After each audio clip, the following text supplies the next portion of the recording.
na ang gobyerno ng Japan para maapula ang nasusunog na landfill sa Navotas. 90% na raw kasi ng tambakan ang nagliliyab. May experts report, si Nina Ong Pauco.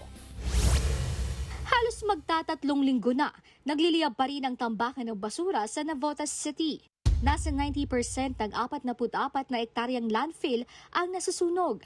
Pahirapan kasi ang pag-apula dahil ang apoy nasa ilalim ng gabundok na basura.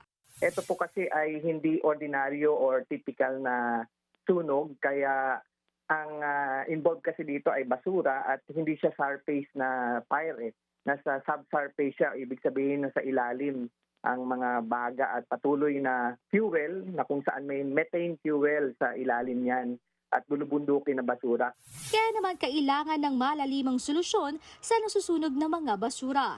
Hindi raw kasi basta pagbubuhos ng tubig ang pwedeng gawin. Ang natabunan natin, ang isinasagawa natin, lalo na ng DPWH sa ngayon, ay soil capping and compaction. Tumulong na ang Japan International Cooperation Agency sa pag-apula. Kanina, kasama nag-inspeksyon ng mga ilang opisyal ng Pilipinas si Japanese Ambassador na si Kazuyo Endo.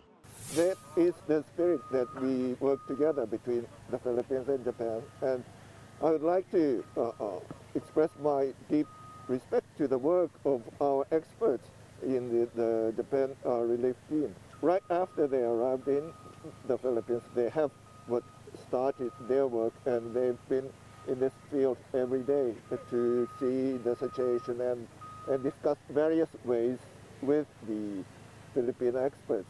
Para mas mapadali ang pagdadala ng mga makinarya, tumulong din ang San Miguel Corporation. Binuksan nito ang daan sa kanilang private property para hindi na kailangan pang isakay sa barko ang mga kailangan sa pag-aapula ng sunog. Sabi ni DPWH Secretary Vince Dizon, malaking tulong ito dahil isa sa mga pinoproblema nila ang pagpasok ng heavy equipments. According to the estimates, halos mangangalahati na tayo dun sa napapatay nating area.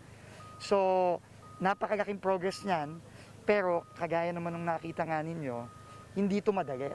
Ang DNR naman, sinuri ang air quality lalo't umaabot sa Metro Manila ang nakasusulasok na usok mula sa mga basura.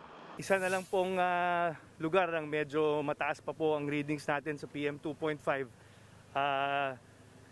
ang Valenzuela po. So ang advice po namin sa mga sensitive groups katulad ng mga may edad po at saka mga bata, either stay inside, indoors muna tayo, o kung hindi, tuloy-tuloy po ang pagsuot ng mask.